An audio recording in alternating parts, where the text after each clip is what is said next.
नरं चैव नरो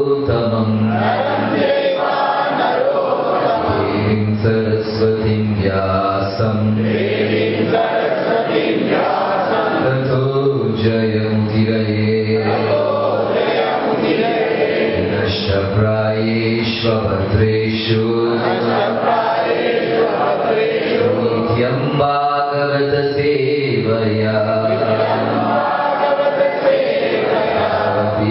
उत्तमश्लोके भक्तिर्भवति नैष्ठकी एकं करोति वाचालं भङ्गुं लङ्घयते गिरिं कृपातमहं वन्दे परमानन्दमाधवम् श्रीचैतन्यमीश्वरम् कृष्ण करुणा सिंधु दीनबंधु जगत्पथे गोपेश गोपिका कांता राधा कांत नमोस्तुते सप्त कांचन गौरांगी राधे वृंदावनेश्वरी वृषभानुसुते देवी प्रणमामि हरिप्रिये जय श्री कृष्ण चैतन्य प्रभु नित्यानंद अद्वैत गदाधर सदि गौर भक्तवृंद कृष्ण हरे कृष्ण कृष्ण कृष्ण हरे हरे राम हरे राम हरे हरे शुभपाद की जय श्रीमद् भगवद गीता की जय। So, welcome to the second day of this Bhagavad Gita series.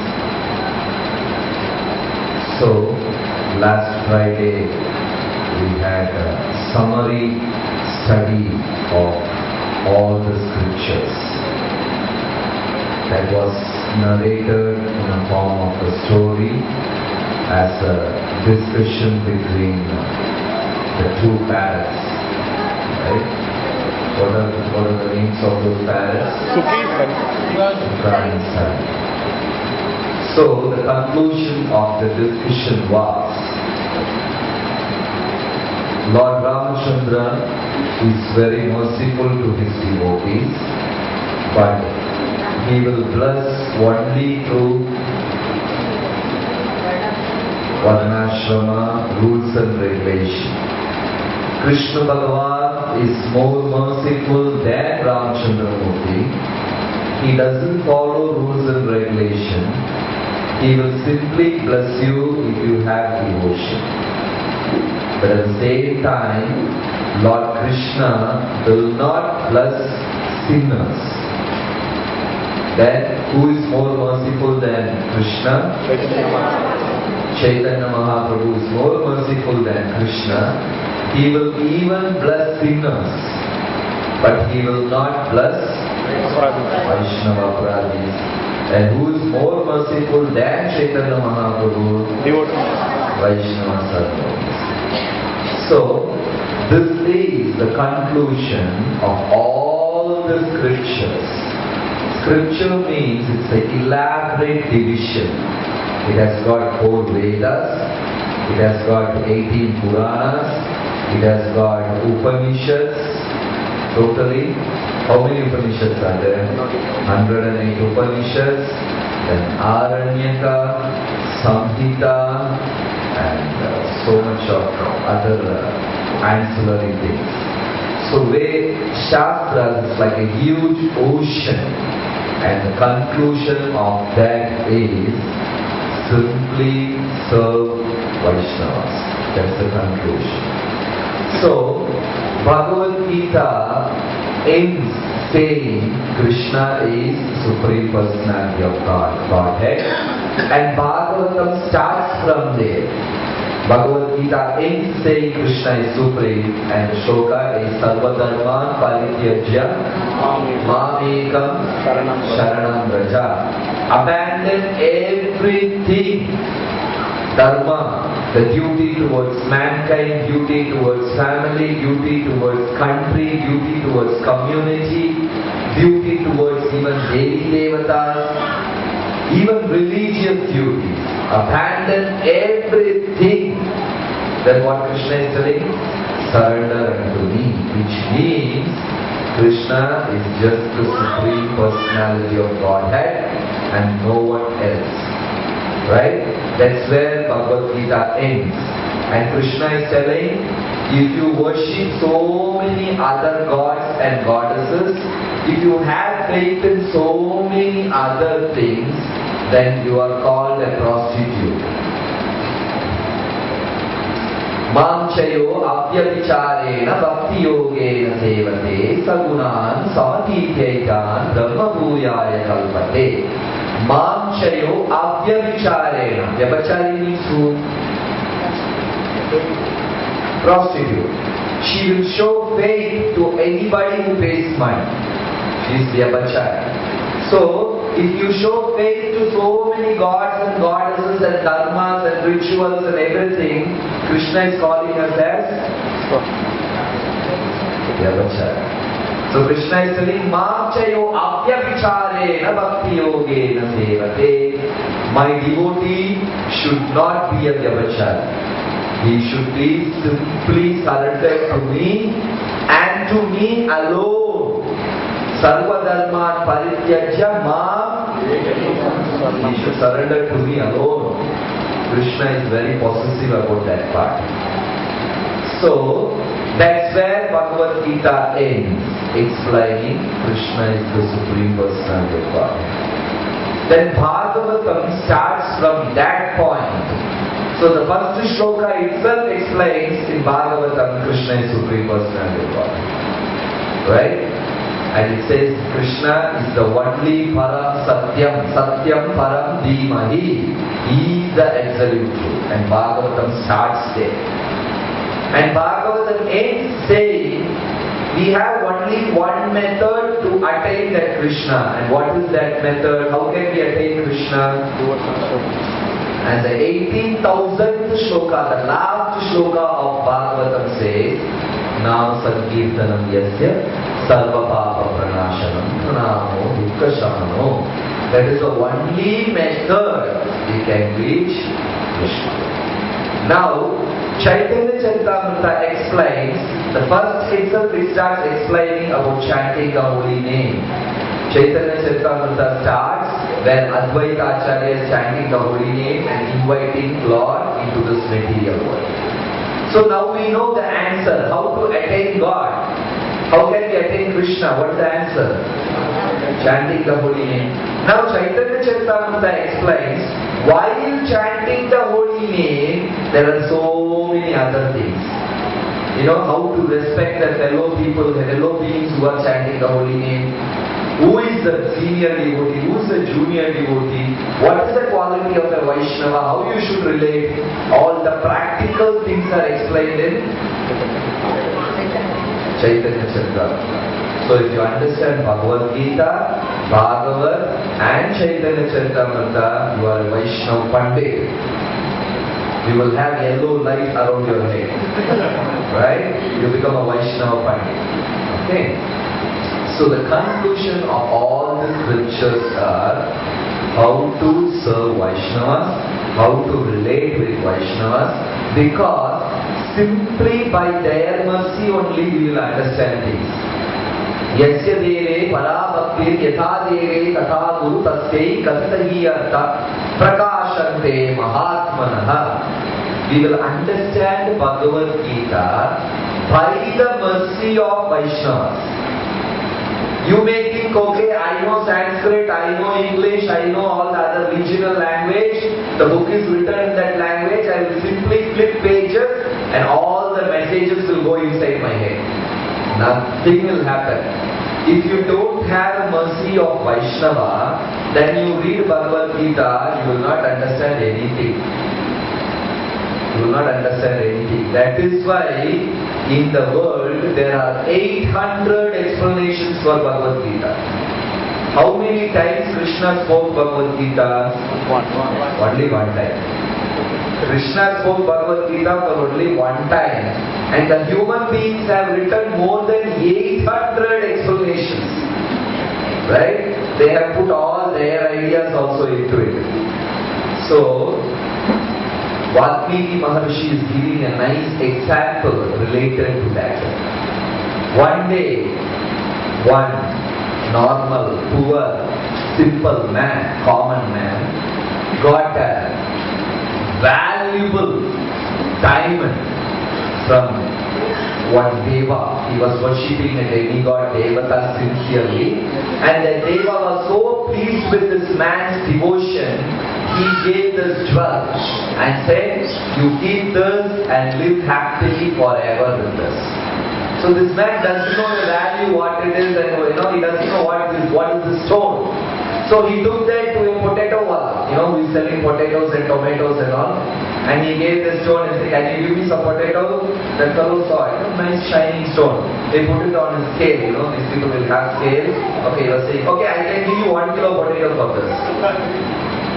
Then he took the stone.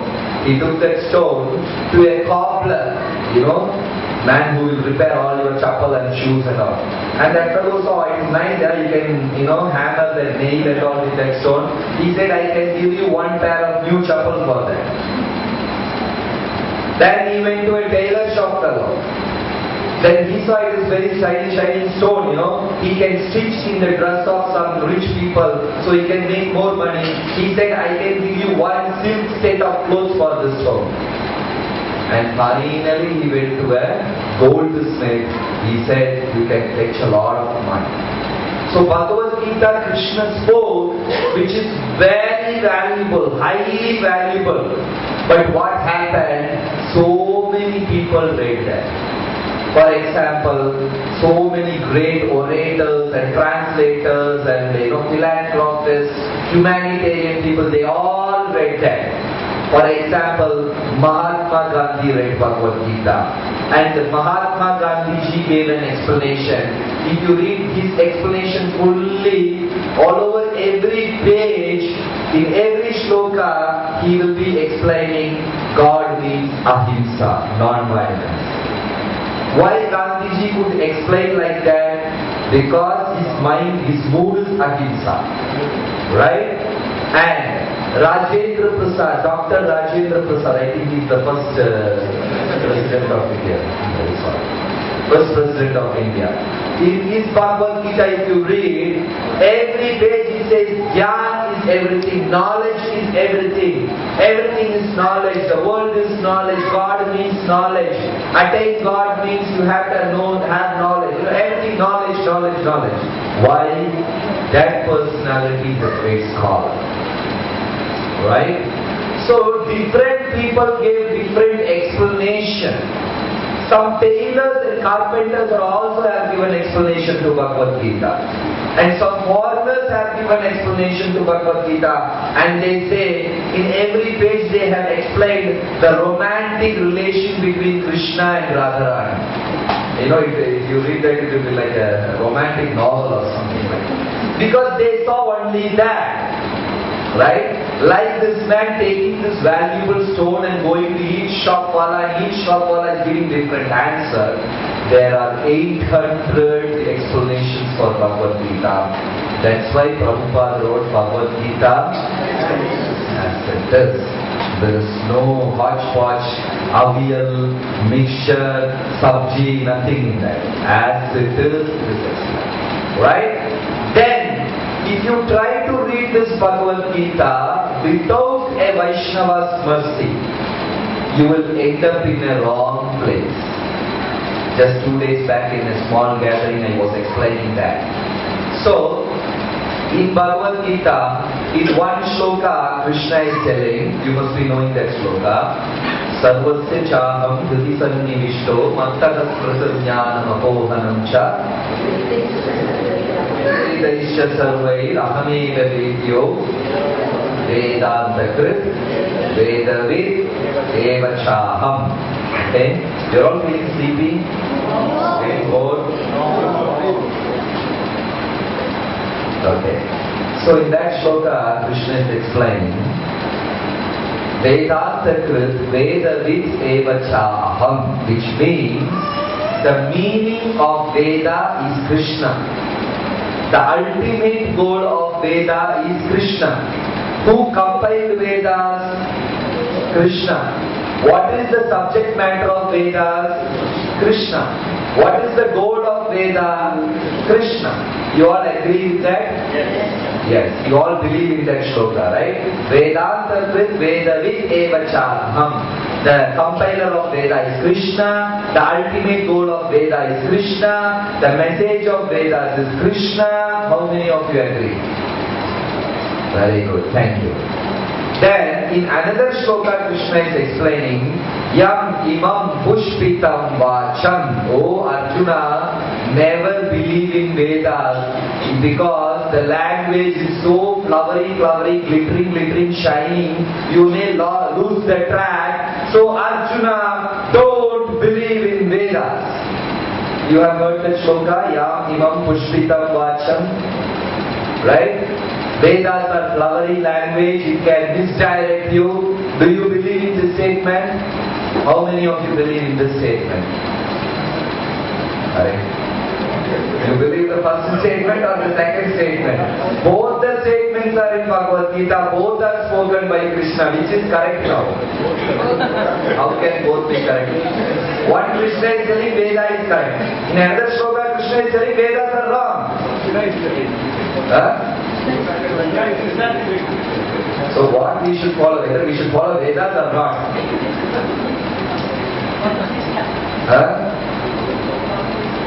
That's what. Because Krishna is telling both the thing, no?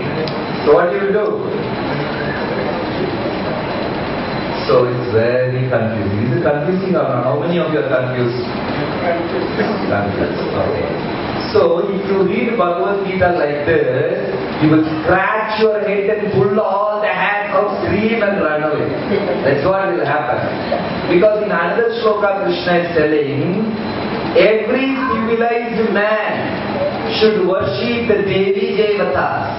And if you worship Devi Devatas, it's there in 3rd and 4th chapter.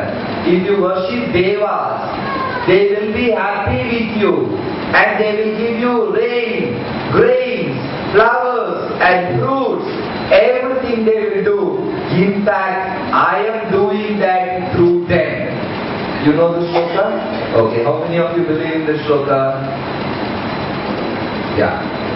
So we should worship Devi Devatas, and if Devi Devatas are pleased with you, they will give you rain, grain, fruits, everything.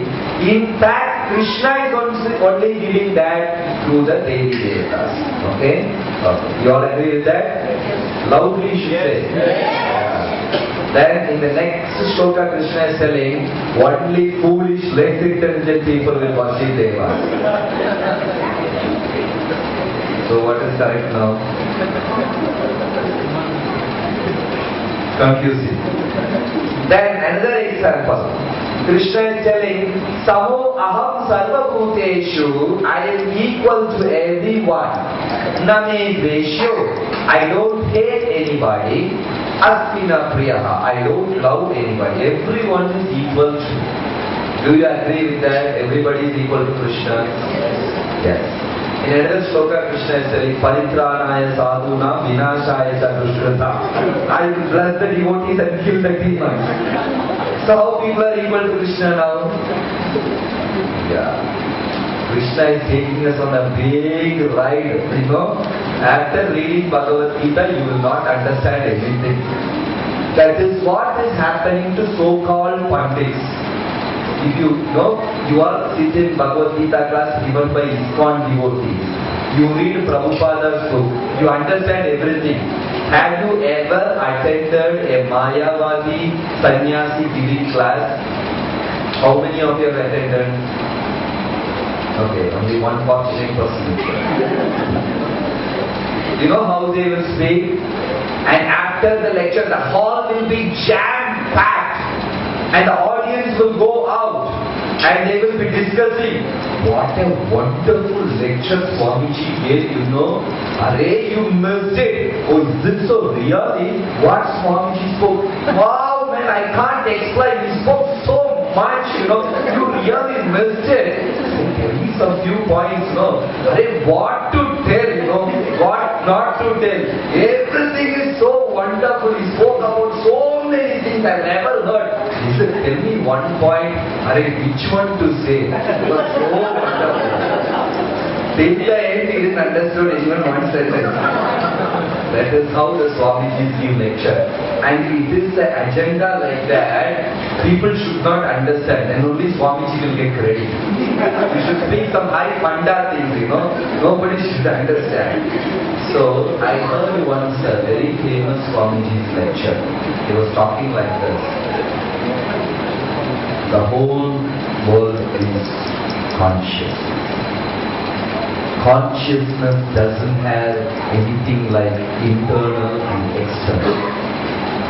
If the wall between internal and external boundaries break, then internal and external consciousness is all one consciousness. The sky inside the mud pot and the sky existing outside the mud pot is all the same sky. If the mud pot breaks, there is nothing called inner and outer. It is all the consciousness. How many of you understood? You understood 1%? This is how the Swamiji speak for 1 hour, you know. Everybody will be sleeping, you know. Right? So, Bhagavad Gita, if you read without a Guru's mercy, you will land up like this. You will land nowhere. Complete confusion. After reading Bhagavad Gita like this, so many great people have written 800 explanations. You read even one of that, finish, your Janma is over. There is no more moksha because you will not understand. And finally, after reading Bhagavad Gita 10 times written by a Swamiji, the so-called followers will sit inside a dark room, light up a candle and stare at the candle for 10 hours like that. Nothing will happen. So we are very fortunate to have a crystal clear explanation. You take any page, read any line, you will understand. But I challenge you, you take any other explanation, you read it once, you will never understand. You have to read it 3-4 times. And you will make out your own meaning out of that. Right? So Bhagavad Gita is very complicated thing. So we should have the mercy of Guru and Krishna to understand. Right? So throughout the first chapter and till the 9th shloka of the 7th chapter, Arjuna is only speaking. The first shloka spoken by Krishna comes in the 2nd chapter, 11th shloka, 2.11. That is the first shloka spoken by Krishna. Till that time, 70-80 shlokas are spoken by Arjuna. So people who don't have knowledge, they will keep on speaking. You know, like how many of you have seen Balu Swami Maharaj? Yeah. Have you had a long conversation with him? How many of you have got a long conversation with him? How many of you have got converse with him? Okay, for how many hours? He will speak in the whole day. If you apart from lecture, maybe 100 words. The whole day. How many words and sentences we speak in a day? We speak, cross, the foam comes out of their mouth and nose, ears, everything. Still we will be speaking. Some Mataji, morning Mangalaji, when they blow the conch, they start speaking. And they're speaking on and goes on till midnight. Till they sleep off. And in the dream also they speak. So people who don't know anything, they will be speaking like me. They will be speaking and speaking. People who know things, they speak very less. Right? So it's an old saying in the country, when the pot is full, it won't shake. When the pot is empty, it will be going everywhere. So the full pot will not make any sound. Right? So Arjuna was in a complete confusion. Speaking continuously without sense is a symbol of a mad person. You have seen mad people, they will be speaking like that. So Arjuna was speaking so much. First chapter, second chapter, Krishna, I will not fight. My Gandiva is slipping from my hand. My nerves are getting dried. My eyes are getting blinded. I can't see anything. I am becoming weaker and weaker. Voice is getting chopped. How will I fight? There will be Varna Shankara. All the soldiers will be killed. Their children will be orphaned. There will be famine. There will be flood. Speaking, and Krishna is not speaking even one sentence. Krishna is smiling and listening to everything. Then finally Arjuna wondered, what is the Lord doing? He's not answering. He was completely tired. In the same way, Sarvabhauma Bhattacharya explained continuous 7 days, day and night to Lord Chaitanya. Sarvabhauma Bhattacharya saw Lord Chaitanya, a beautiful sannyasi, jumping and dancing and chanting the holy name. Sannyasi means you are supposed to sit. You should not smile also. Sannyasis are not supposed to smile. They should not eat sweet. They should not have more than 2 sets of breasts. They should not cross the ocean. I remember once going for a lecture some 7-8 years back in a village in Kerala. So they received us, sadhus are coming, sannyasis are coming. They received us, made us sit on asan. They in fact washed our feet and all, gave us garland, we gave a lecture, and finally the main portion came, eating a feast. They were all sitting there and organizers are there, everybody is there. And the people are serving. And the host is telling, first they serve rice. Then he came to pickle, the host is telling, no, don't serve pickle to Swamiji, they don't eat. We lost pickle also. They were all eating. After some time, nice things are coming and that guy is telling, hey, don't serve. Curd, no, don't give to Swamiji, curd and all, bitter things. Finally, we ate only rice and rasam. These guys ate everything. Right? So in India, there's an understanding. Swamiji means they should be like this. They should not eat, they should not smile, they should not do this, do that. So Chaitanya Mahaprabhu is not like that. He's all the time jumping and dancing and singing and so happy. And Sarvabhauma Bhattacharya thought, what is this person? He is not studying Vedanta all the time like a madman jumping and dancing. So Sarvabhauma Bhattacharya went to Chaitanya and said, hey Gauranga, I will teach you Veda. Sannyasis are supposed to learn Vedas, right?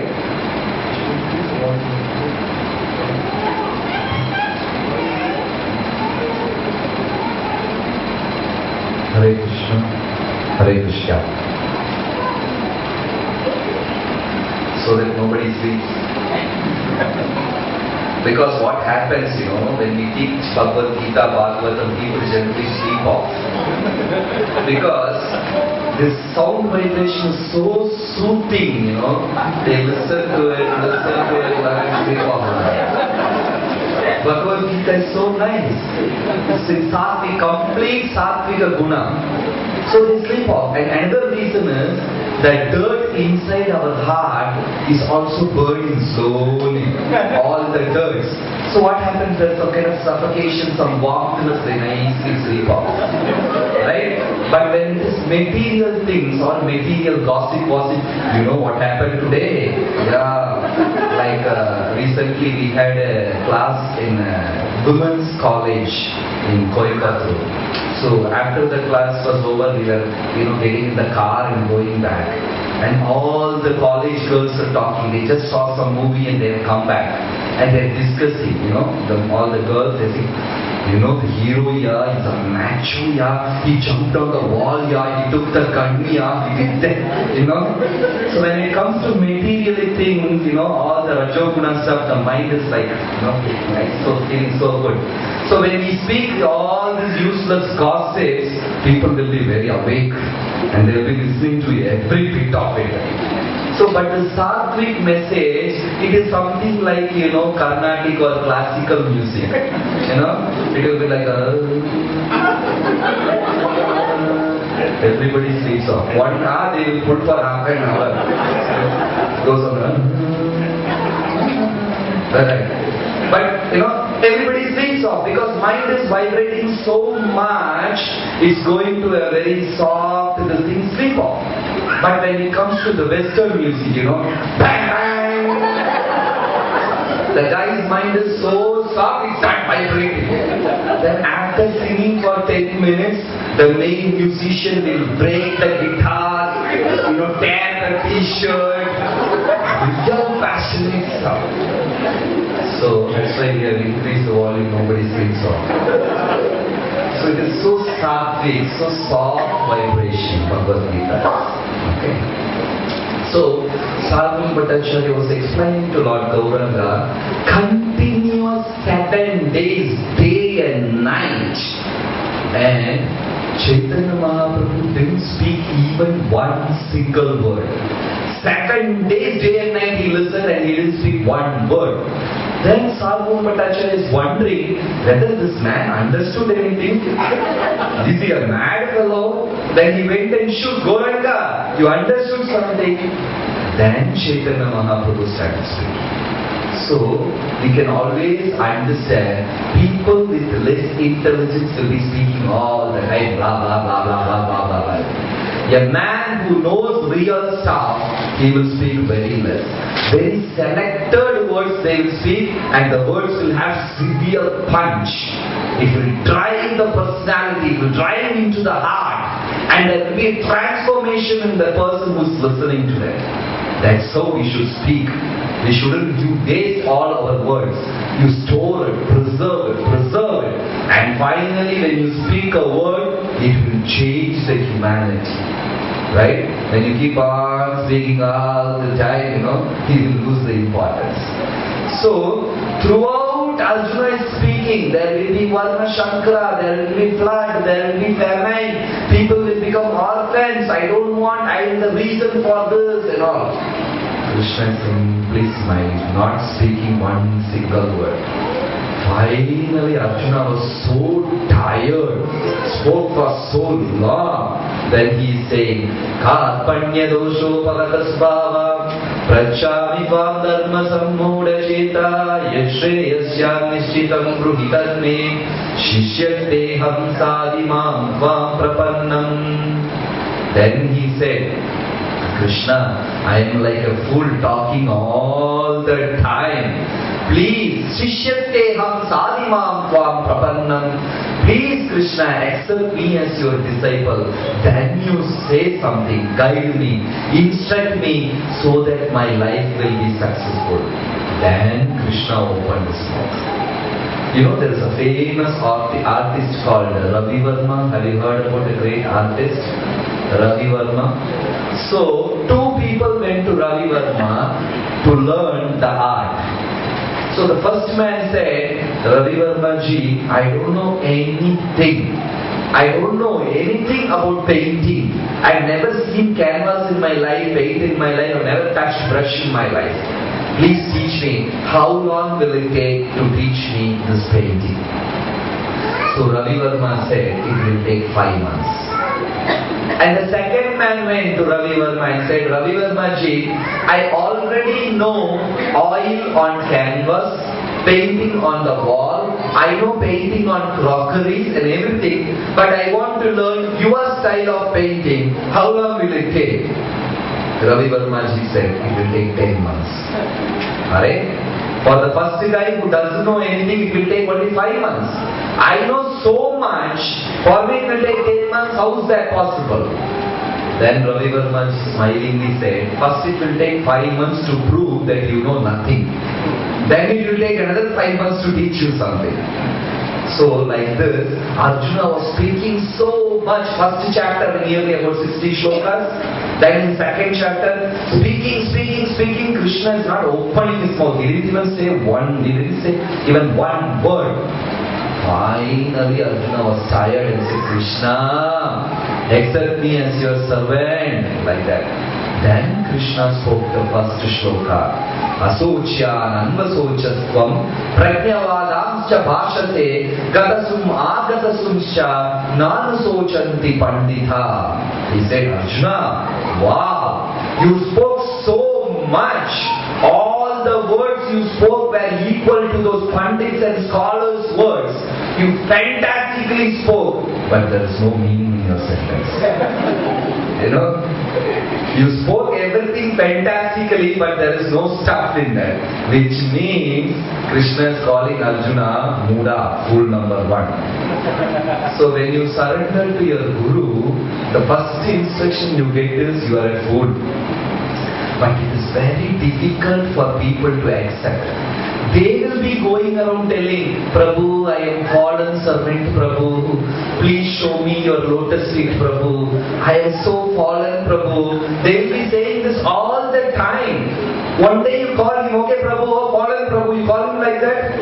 Will he like that? He will get offended so much.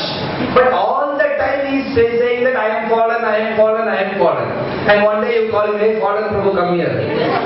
That's all you can know. That day he will play countdown in front of you. How dare you call me like that? So this is simply artificial. Right?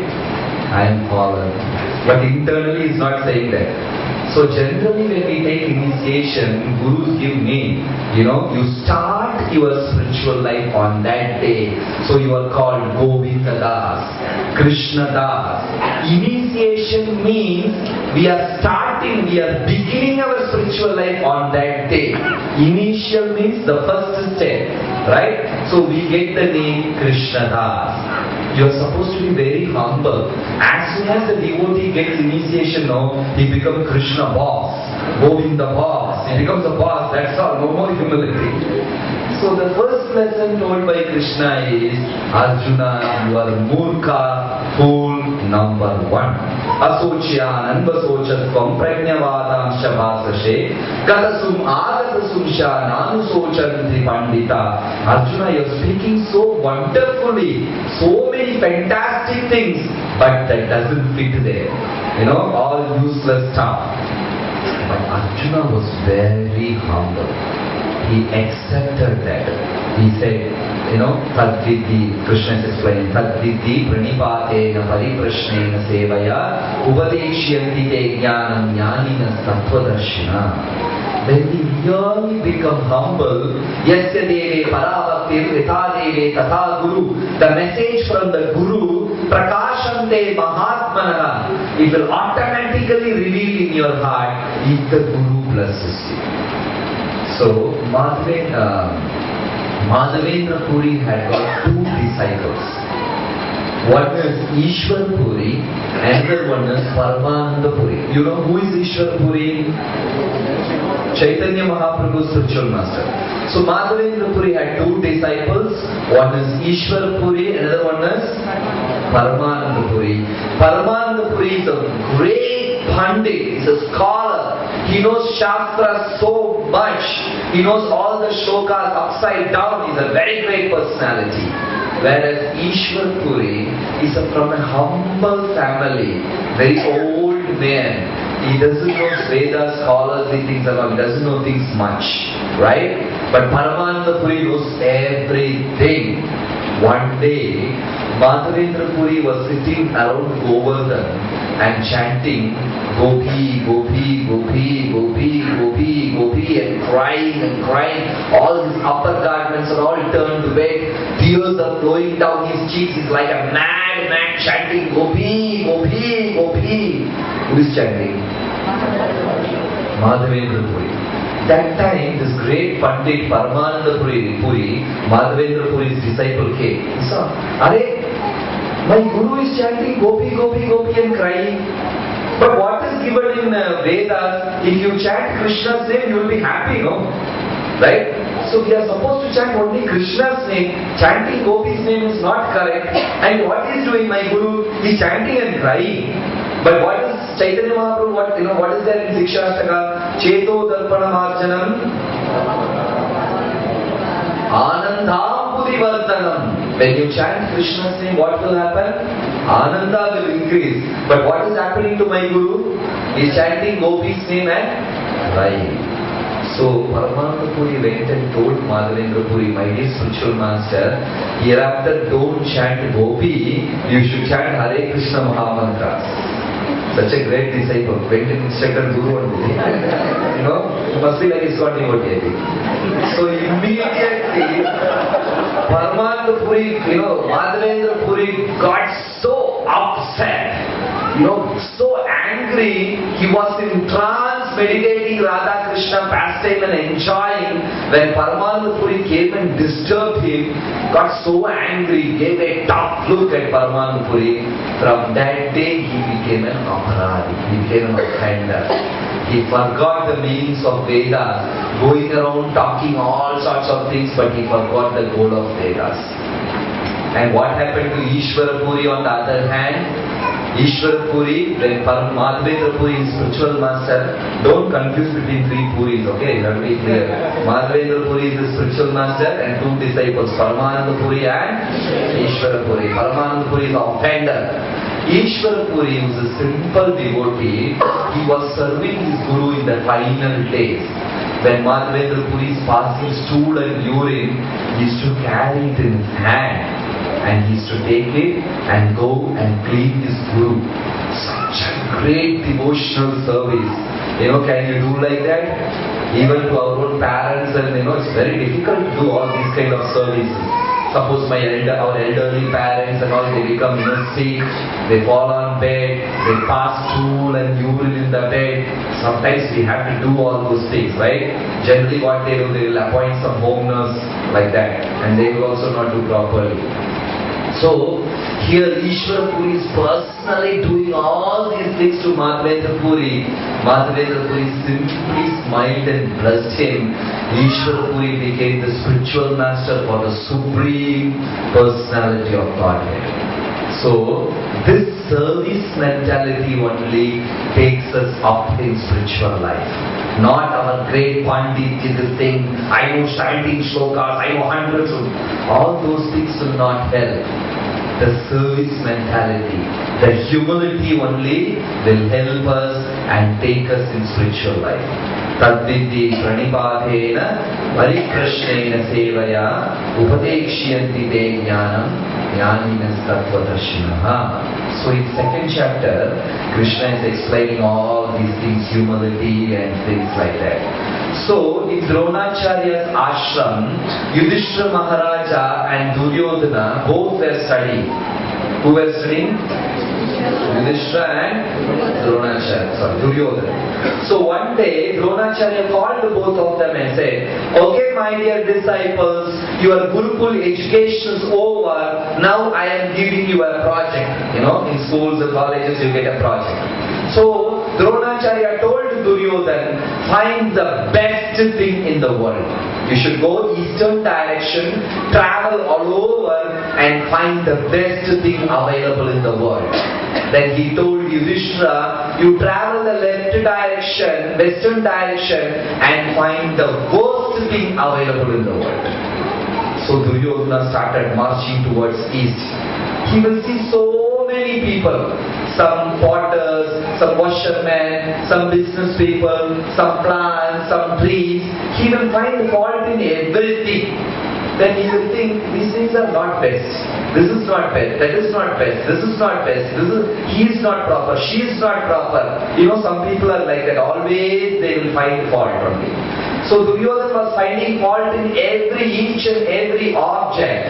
And finally he came to a conclusion that he is the best personality in the whole world. Whereas Yudhishthira Maharaja is going in the western direction. He will see a flower. Wow, what a wonderful smell, The flower doesn't take birth every day. But all the time beautiful aroma is coming. If you don't take birth... So every single object, Yudhishthira Maharaja is finding something great in it. The flower is great, the fruit is great, the object is great, that man is great, he is singing nicely, I can't sing, he is working nicely, she is doing nicely, and finally he couldn't get even one single thing which is bad in this world. Then morning, after finishing his morning duties, he got an idea. Ting! A bulb blinked inside his head. He saw the stool he passed. This is the useless thing available in the whole world. Even cow stool is used for something. Goat stool is used. Elephant stool is used. Man's stool is the worst thing in the whole world. Then Yudhishthira Maharaj understood this is the worst thing available in the world. It cannot be used for any purpose. Then the stool got angry. It spoke, "Hey Rajan, yesterday I was a beautiful fruit and flower. Simply by your association I became like this. You are the worst thing in the world." So Yudhishthira Maharaj understood, okay, the human mind is the worst thing in the world. Right? So, throughout the second chapter, Krishna is trying to explain to Arjuna that ahankara, the human mind, is the dangerous thing. So, in the second chapter of Bhagavad Gita, the main subject matter is, I am not this body, I am soul. Actually, I am not explaining that part because we must be hearing that in all classes that I am not this body, I am not this body, I am not this body. We have understood, but we have never realized that.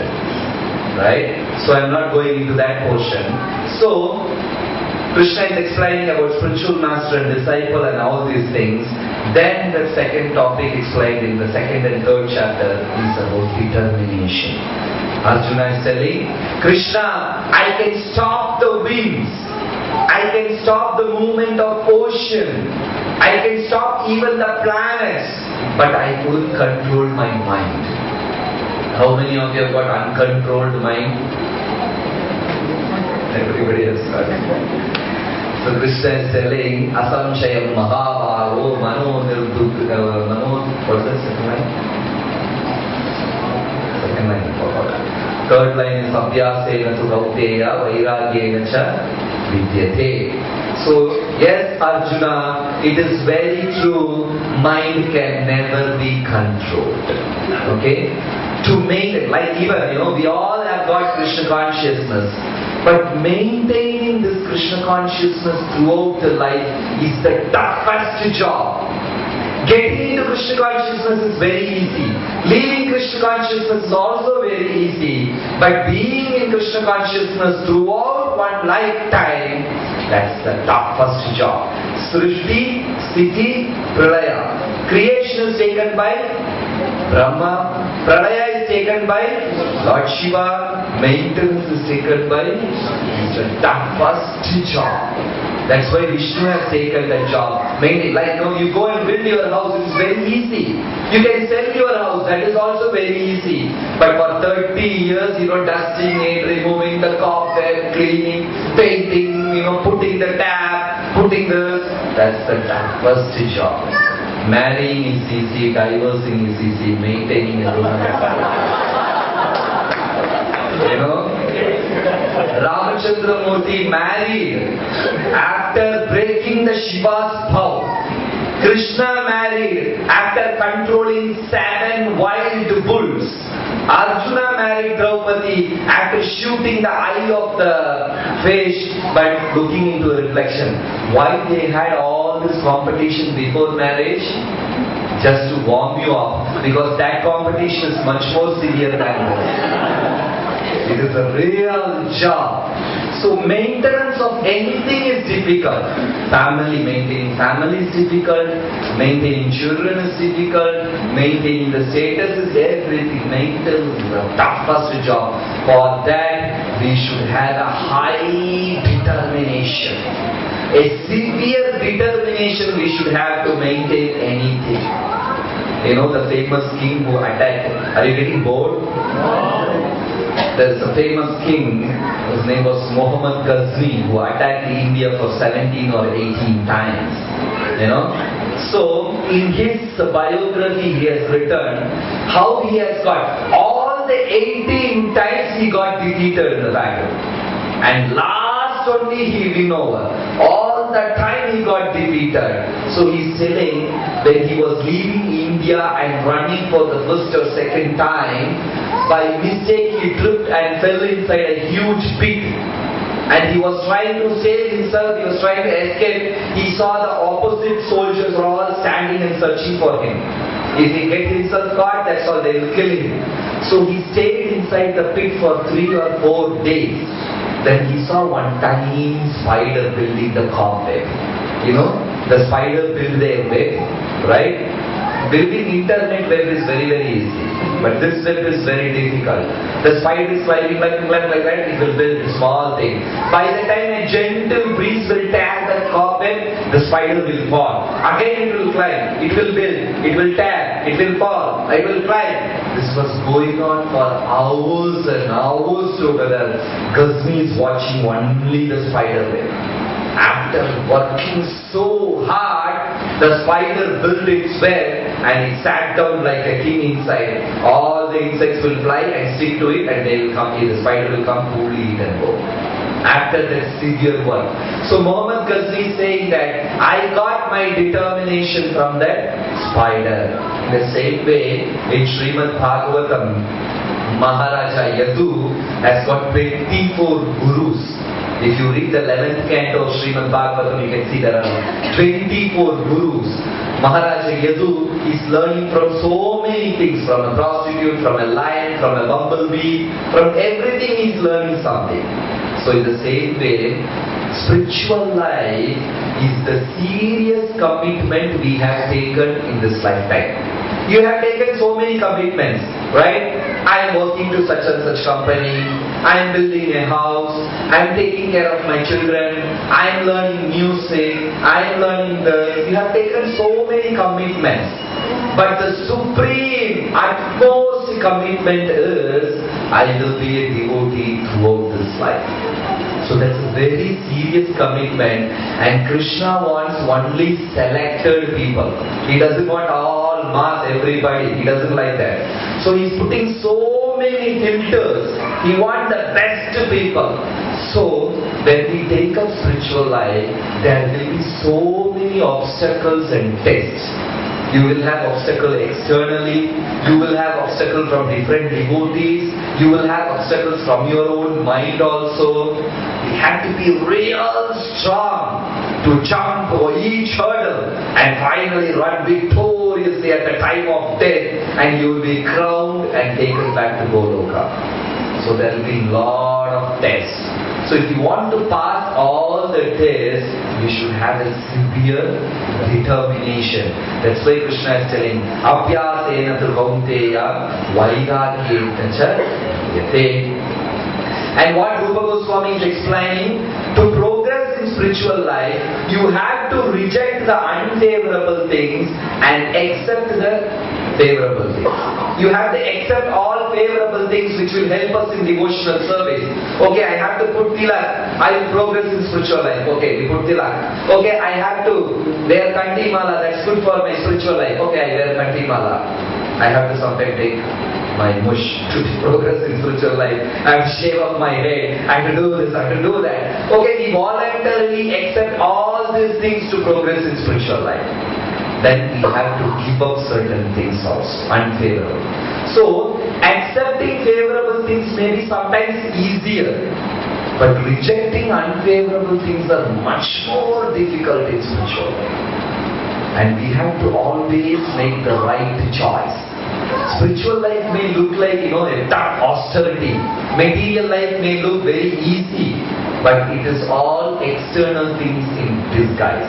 For example, a beautiful stag, stag, deer. Some stags will have nice horns, all ornated like trees, branches and all. What is that stag called? Deer called? A particular type of deer which has got very ornated horns, huge horns. Reindeer, okay. So one day, the reindeer went to drink water in a stream. and the reindeer saw his horns. So beautiful. It's all nicely grown and very ornated. The reindeer was so proud, so happy about it. Then the reindeer saw himself in the reflection and he looked at his legs. The legs were so thin like a stick, so ugly. So reindeer thought, God has given me wonderful horns. I'm so proud about my horn. See, but my legs so dirty and useless, looks like a stick, no flesh, no beauty in it. So the deer was thinking like that, and suddenly it heard a roar of a lion from the jungle. It got so scared and turned back and saw a ferocious lion standing there to ponder this, to attack the stag. So the deer got so scared, it ran like it was like holding its breath for its life to save himself. It was running. Who is really helping? The legs are helping. It is running inside the bushes, it is running inside the thing, hiding here and there. It tried to run inside some dense bushes. What happened? The horn got stuck in the bush. The deer couldn't move. The horn got stuck into some creepers and weeds. And finally, the lion came and had a great feast. Mahaprasade Govinde. Later. So who really helped and who really put that thing into problem? The deer. So sometimes spiritual life may look like a little bit of, I go to ISKCON, I shouldn't eat that, I shouldn't do this, I shouldn't, all don't go. It may look like that. And material life may look very smooth. I've got a good family, I can go to world tour, I can save, it may look very attractive. But these things are traps. But whereas these things are, it's like a vehicle which will take us back to Golgotha. Okay? Right. Then we go to the last portion of the third chapter where Krishna is telling the association. When you are in a positive association where people think like this, the progress is very, very easy. Right? You have seen people, coolies and all in India, they carry huge burden things and all, they will be screaming together. These boatmen in Kerala, if you see, they will be singing songs or screaming together. Being together gives you a lot of energy. Imagine yourself sitting all alone and chanting Hare Krishna 16 rounds, and sitting with devotees and chanting, which will be more easier. Yeah, if you are all alone, you may sleep off, you may think something, you will decide, okay, I am going to chant Hare Krishna, I shouldn't think anything else. That day only you will think about everything else. It's very difficult. But when it comes to Kirtan, Sankirtan together, and I have in my life, in my experience, I have seen only in Sankirtan, different devotees doesn't have any difference of opinion. When Sankirtan is going on, everybody is jumping together, whirling around, singing, screaming. That is the only time they are together. When you ask them to cook, one Prabhu will say, no, the salt is less, another will say salt is more. When you conduct Rath Yatra, one person will say we should go east, another will say we should go west. Every other time they have difference of opinion. The only time devotees are really together is between Sankirtan. So when the association is there, things are much, much more easy. Okay? Yeah. So let us discuss about that association part. Govinda Jaya Jaya Gopala Jaya Jaya Radha Ramana Hari Govinda Jaya Jaya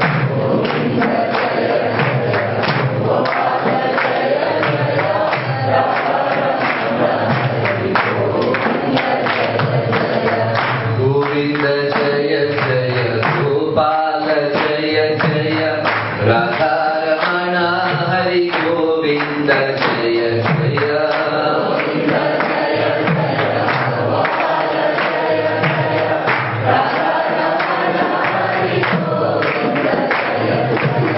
Govinda Jaya Jaya Gopala Jaya Jaya Radha Ramana Hari Govinda Jaya Jaya Govinda Jaya Jaya Gopala Jaya Jaya Radha Ramana Hari Govinda Jaya Jaya Govinda Jaya Jaya Gopala Jaya Jaya Radha Ramana Hari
So,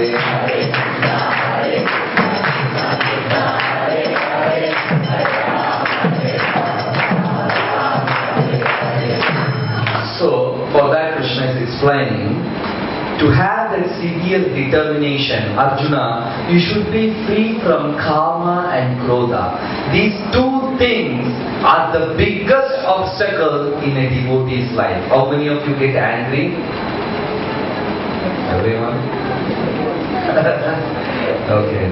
There was one spiritual master once giving a lecture about how to control anger to his students. My dear devotees, we should always control anger. That's a very bad element in human mind. It's like a fire. You can put down fire only with water. You cannot put down fire with another fire. So anger is like fire. We should have water to put it down. So one student got up and asked, Guruji, have you controlled anger? Of course, my dear son. I have crossed all of those stages. And then the fellow sat down. Then Guruji is continuing his lecture. After 5 minutes, the boy got up and said, Guruji, control your anger? Of course, I told you earlier, I controlled my anger. The fellow sat down. Then Guruji is continuing the lecture. After 5 minutes, the boy got up and said, Guruji, you controlled your anger? Of course, I told you. That's all. So the anger is something everyone has got. Right? Everybody has got anger, but the limit is different. For sattvic people, the limit is somewhere far away. For tamasic people, the limit is so close, any time they will break. So it is stupidity to say, I will be completely free from anger, because it is not possible. But what we can do is, we can stretch the limit with the help of knowledge and sadhana, slowly away and away, right? That's why Krishna is telling these two things are very dangerous. Kama yesha krodha yesha rajo guna samudbhava mahasano mahapapno vidyena nihavayirinam. Vairi, they are deadliest enemies who can finish a personality. Then, Kama Krodha Yuktanam Vishayan Indriya Sharan. They completely take over the Indriyas, right? So, Bhagavad Gita explains 3 different methods. I actually explained that part in a small program 2 days back. So, Bhagavad Gita explains 3 different methods to put down Kama and Krodha. How many of you want to put down Kama and Krodha? Okay, thank you. So the first marga is Jnana marga, and the second is Ashtanga marga, and the third is Bhakti marga. Through these 3 methods, we can put Kama and Krodha. How many of you were there in that session? Okay, only 4 or 5. So shall I repeat it or? Huh? Repeat? Okay. Others will get bored then. So through these 3 methods, we can put down Kama and Krodha. What is the first marga? Yeah, everybody is feeling restless. I'll finish it in another 5 minutes. Okay? The first marga is Jnana marga, and the second one is Ashtanga, and the third one is Bhakti marga. And for first marga, Vishwamitra is example, and for Ashtanga marga, Narnarayana Rishis were the example, and for Bhakti marga, so many. Maybe you can say Haridas Thakur or somebody else. So the first one is Vishwamitra. In which marga he is? Jnana marga. So what is he trying to do? Control Kama and Krodha. Okay, don't forget the object, means the goal. So Vishwamitra Maharshi standing on one foot on the ground, the another one on the knee. You know, standing like that. You know how to stand like that? You know how to stand like that? Come on, show it. So, with one foot on the ground, the other one on the knee, and raising his both arms up in the sky and chanting Om, no, like that, for 10,000 years. Can you stand like that? We can't even stand for 10 minutes like that, Standing for 10,000 years, all the snakes and scorpions and all sorts of worms and all, they have built ant hill around him, and the fleshes are all eaten by these living entities. Simply he's holding the pranavayu between his lungs and the bones and things like that. The severe austerity is taking who? Vishwamitra, to control Kama and Krodha. After 10,000 years, it's passing away. Then one day he heard, ching ching, ching ching ching, ching ching ching ching ching. Ting! He opened his eyes. And who came there? Menaka came. She was dancing and she came. That's all, 10,000 years tapasya gone. Vishwamitra went behind Menaka and lived with her for 50 years. She got a baby also. Who's that? Shakuntala. So, he did tapasya for 10,000 years and he just lost all the merits of tapasya. He went with Menaka, he fell for Menaka and he lived with Menaka for 50 years. Then, at the end of 50 years, actually, Maya Devi is sending her agents, Menaka and all, it's like small agents of Maya, to distract Vishwamitra. Then after 50 years, Devendra called Vishwamitra back and she left Vishwamitra like that and Menaka left the place. So Vishwamitra got very angry. From this day, I will never trust any Matajis, he decided. I don't have faith because Chanakya said, Vishwaso, what is it? I forgot the shloka. Strishu Rajakuleshu cha. Never put your faith in women and politicians, Chanakya said. Anyway, don't get angry with me. If you don't get angry, you can get angry with Chanakya. So, Vishwamitra decided no more women in my life. Right? I lost all my penance. Then he continued again for next 10,000 years. He was standing with one foot on the ground, another one on the knee, with raised arms and chanting Om. Again 10,000 years passed away. Then another day, again he heard ching ching, ching ching ching, ching ching ching ching. He understood some other Apsara is coming to disturb him. So he didn't open his eyes. He thought, okay, some other female is coming. I'm not going to fall. So strong. But the music was going on and on. Ching ching ching ching ching was going on. Finally he opened his eyes and he saw Ramba. First who came? Second? Ramba. He opened his eyes. He cursed her to become a stone. Okay? So what happened to Vishwamitra? Again fell down. First he fell for Kama, second he fell for Krodha. Menaka took 50 years, Ramba took 45 minutes. The whole program was over. So Vishwamitra is in which marga? Jnana marga. And what is the answer? Faith, right? So Krishna is explaining, Klesho adhigatarastesham abhyakta asakta chetasam abhyakta hi gatir dukkam dehavadveravapyate. This jnana marg is very difficult. So don't practice all these things. To attain spiritual life through jnana marga is very tough. Maya Devi sent one agent. Who's that agent? Menaka and Ramba, they became successful and went. Vishwamitra fell flat. Okay? What is the next marga? Ashtanga marga. Who's the example here? Narnarayana Rishi. So both Narnarayana Rishis, they were sitting in Badrinath and very severely meditating on Paramatma. Jnana marga, Vishwamitra was meditating on Omkara, impersonal Brahman. Whereas in Ashtanga Marga, Narnarayana Rishis are meditating on Paramatma. And they are also standing for 10,000 years and meditating and meditating. Again Indra sent up. First Maya Devi sent one small agent. But for Narnarayana Rishi, Maya Devi sent one big party itself. One patala, one big party she sent. Right? There was Ramba, Menaka, Kilothama and Kamadeva and all music, boom boom, ching chang, the whole program was going on.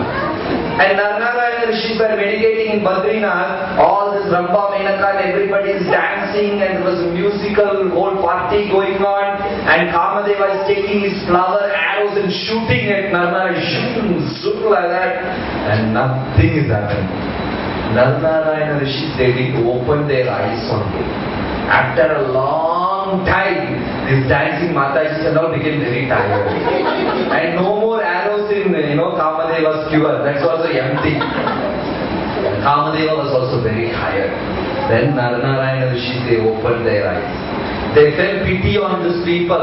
So immediately Narayana Rishi patted on his thigh, and the thigh broke, and a very beautiful Apsara damsel came out of Narayana Rishi's thigh. Seeing at the beauty, Kamadeva fell flat. He is supposed to defeat Narayana Rishi, but he got defeated. Who is that female who came? Angel, Apsara who came out? Urvashi. Uru means thigh.